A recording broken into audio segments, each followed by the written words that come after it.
Welcome to Lead 751C, Legacy Leadership, Learning from an Organization's History.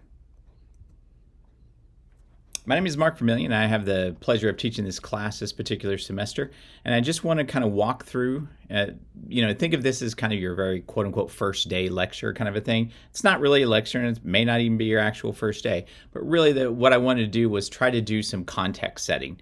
Really just kind of go over an introduction and overview for what this class is, how hopefully it resonates with you and can be a part of your leadership development and philosophy moving forward.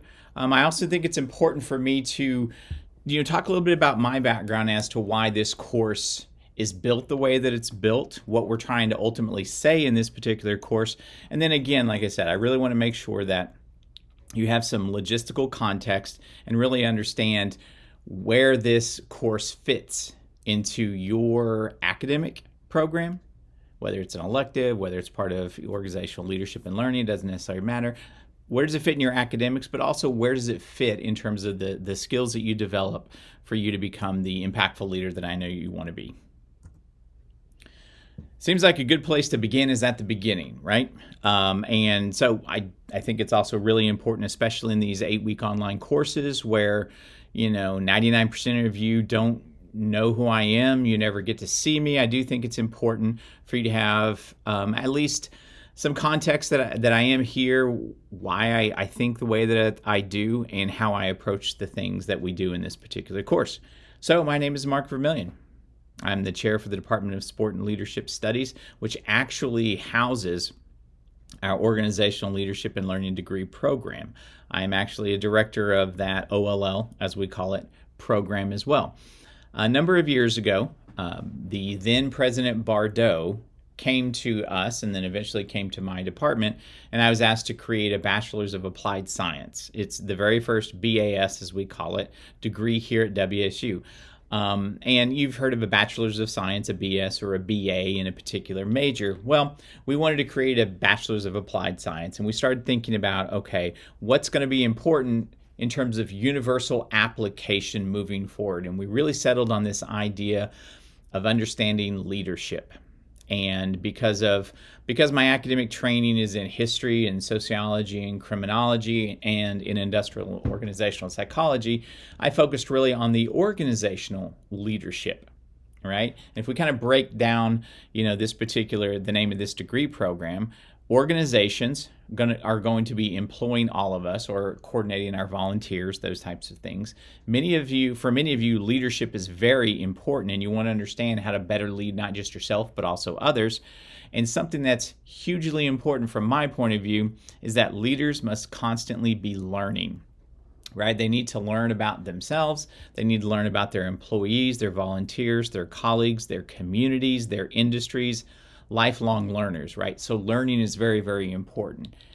And as a result, since my training is what my training is, I tend to rely on what we call organizational sociology. That's just academic jargon for a framework or a way of understanding how individuals and organizations work together. How does an individual operate in a department?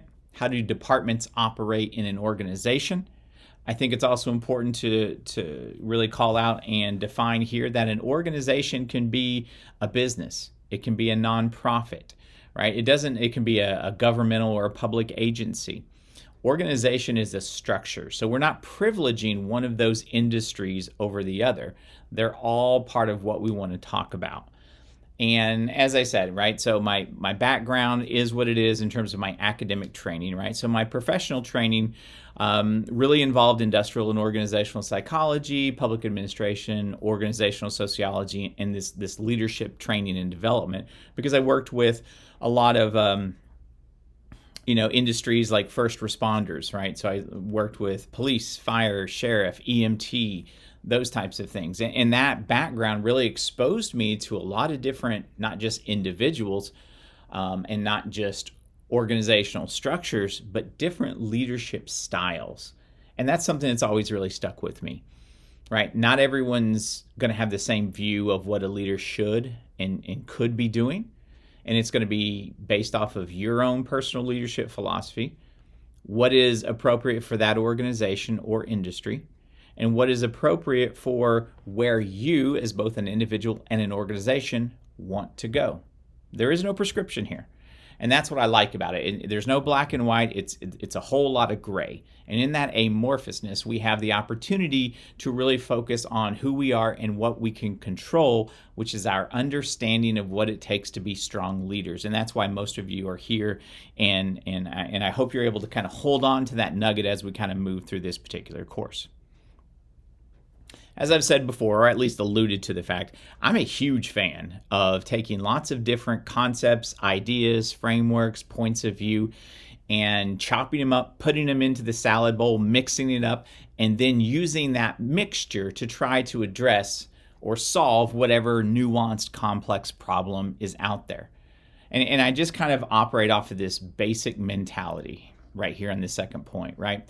You and I both know that people are complex. They just are. There's a lot to them.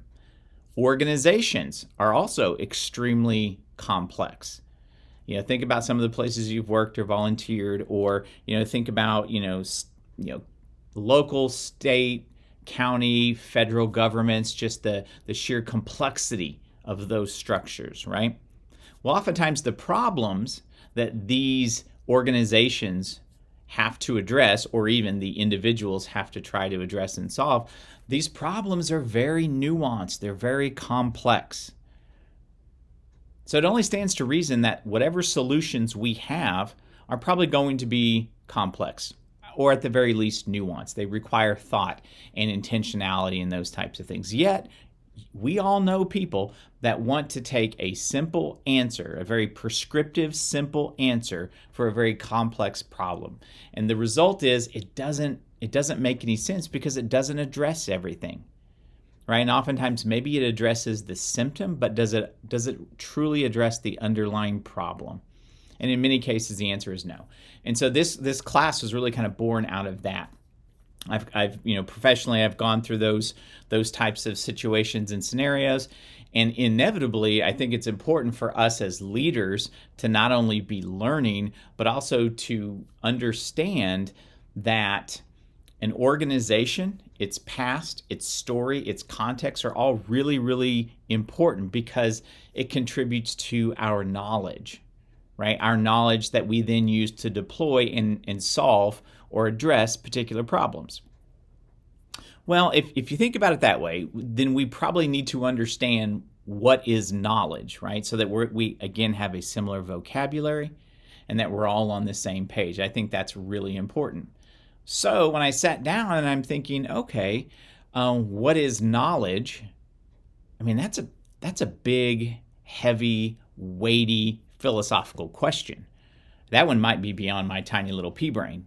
So I needed to reach into the past, and I looked at the ancient philosopher Plato, who spent an inordinate amount of time talking about knowledge, where it comes from, and what is knowledge. And for him, knowledge was really that simple Venn diagram there. Knowledge is the intersection of two major things, truth and belief. Okay, let's break that down a little bit. Truth is going to be basically facts. It's going to be social or physical laws, things that we know exist. Okay, that's truth. That's the easy one. Belief, on the other hand, is going to be the awareness and understanding that the truth that we just talked about, that you or others have discovered, truly impacts you, your ideas, your decisions, and ultimately your leadership, right? So belief is, again, the harder of the two because sometimes it will force us to confront or identify or challenge some beliefs that we have, right? And I think that process of going through, and a lot of people talk about debrief, self-reflection. There are a lot of buzzwords out there now, but that process is what we're talking about here.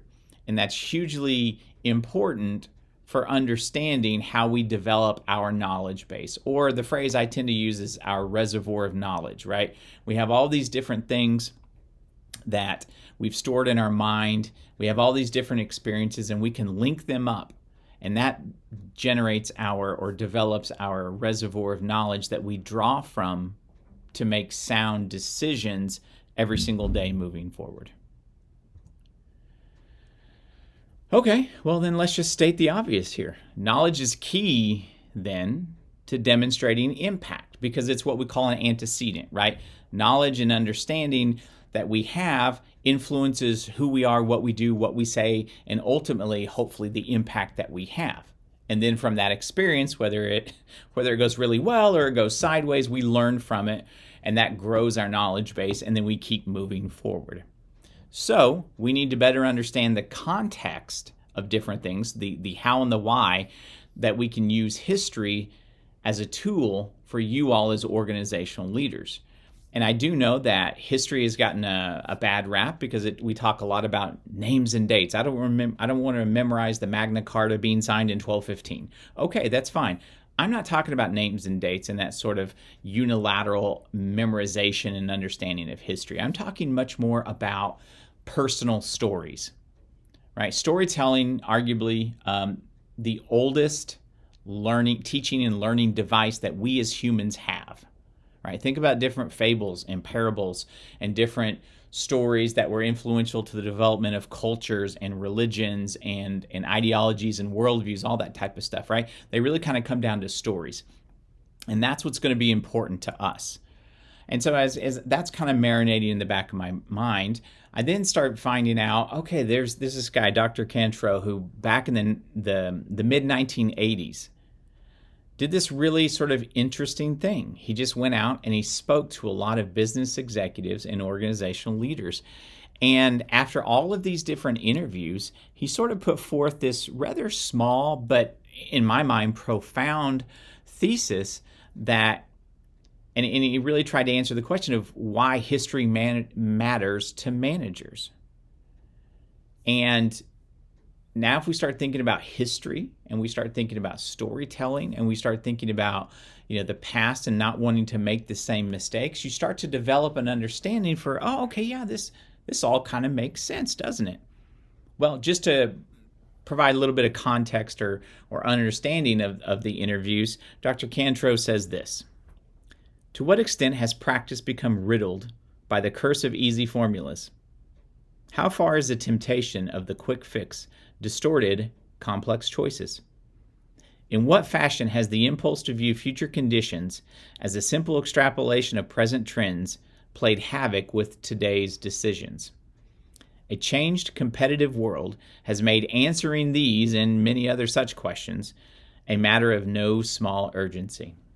And I can't help but think that writing all the way back in the 1980s, those questions, if we're talking about the curse of easy formulas, if we're talking about the temptation of the quick fixed, and all these different types of things, they're all still relevant now.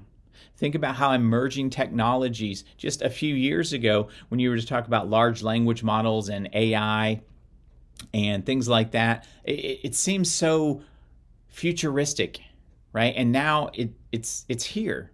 And we're going to be taking next steps so that AI is constantly evolving, right? So we're moving beyond little chat bots that are just engaging with customers on websites.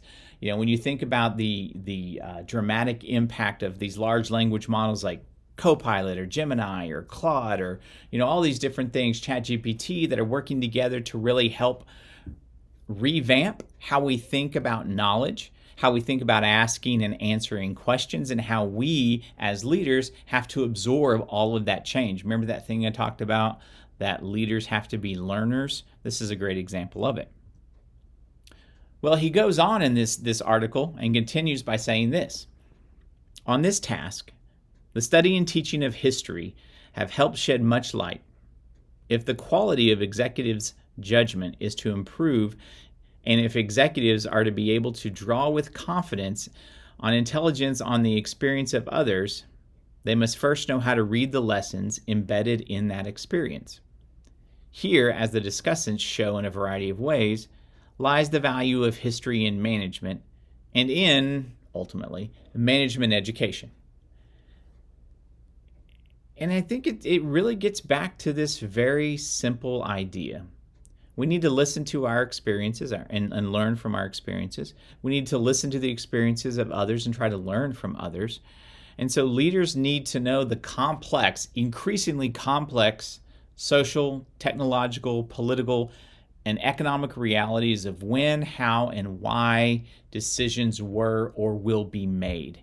That is where you all are going to be. You're going to be standing at a fork in the road, and you're going to have to make decisions, and you need all the tools available to you so you can make the best decision for you as an individual and for your organization. I know that in an intro kind of discussion like this, it's kind of like drinking from the fire hose, right? You're taking probably a lot of different courses. You're going through all these different things, and people are throwing things at you left and right. But I just kind of want to pull back for a second, kind of, press pause and say, think about higher education for just a second. Many of you are either completing or have completed your general education requirements, right? The gen eds. And the philosophy or the rationale of having gen eds was so that you can be holistically developed. Not even really as students, but really as individuals, as people, as, being civic individuals, part of a larger society. That was kind of the rationale for it. Well, if we take that and kind of co-opt it a little bit for us and what we want to do here, then the more that an organization leader knows about the world in which their organizations are embedded, then the better prepared you all are going to be to make sound, impactful decisions. And that really kind of undergirds everything that we want to do. We're going to study the basics of history, right? But we're not going to do it in terms of memorizing names and dates. We're going to use these tools so that we can kind of augment our understanding of what quality leadership is. And again, my job's not to tell you what quality leadership is. That's for you all as individuals and leaders to develop on your own. My job is to provide opportunities, access, and entree to tools that can help you do whatever it is that you want to do. I like to use case studies. We're going to draw from different academic and pop culture or industrial ideas. We're going to use different sources of information, whether it's multimedia, whatever. I'm not interested in required textbooks. I'm not interested in those types of things. That's a little bit too static for me. I want this to be living, breathing, because it's going to be heavily influenced by your personal experience. Now, I'm going to provide framework. We're going to have, assignments and deadlines and stuff like that so that we can make sure that we're checking the box for understanding the bureaucratic aspects of education. But nonetheless, you're going to be able to make these ideas live and breathe because of your own personal application, right? You're going to be able to take this tool, use it in your organization, in your day-to-day work, and you can see that if it helps, okay, I'm going to keep that. I'm going to put it in my toolbox. I'm going to move on. And I think ultimately, I kind of want to end by going back to the title of this course, which is Legacy Leadership, right? We know organizations have reputations, but you all as leaders, you're going to have a legacy. And I think that's hugely important. And you get to define that, right? And you get to make sure that you have agency of what kind of legacy you leave in all the different organizations in which you are going to operate. And most of you will operate in multiple agencies or industries or businesses or nonprofits, whatever, right? And you're going to build relationships with people. That is going to be your legacy, right? And we want to make sure that you have some tools beyond your just natural intuition on how these things influence you and can impact you moving forward. Okay, I'm going to stop there. I do think it's important, because that you do know that there is a human behind all of this online stuff, and I do understand that everyone has a life, and their life sometimes takes different twists and turns than we expected. That's not a problem. As long as you communicate with me, our job is to work together to make sure that we all get through this course together, and that's the most important thing. So best of luck as you kind of go through everything, look through the Blackboard shell, look at assignments, deadlines, due dates, those types of things. And as always, please make sure that you reach out to me if you have any questions, comments, concerns, whatever. If you just want to, shoot the breeze, fine, reach out. If you want to cuss and discuss about how something is not working, I'd love to hear about it, right? Make sure that you communicate and make sure that you have a wonderful semester, because that's what we're here to do, is to make sure you get the information that you need and you can get to wherever it is that you want to go. I hope everyone's doing well. And like I said, if you have any questions, give me a holler. I'll talk to you later.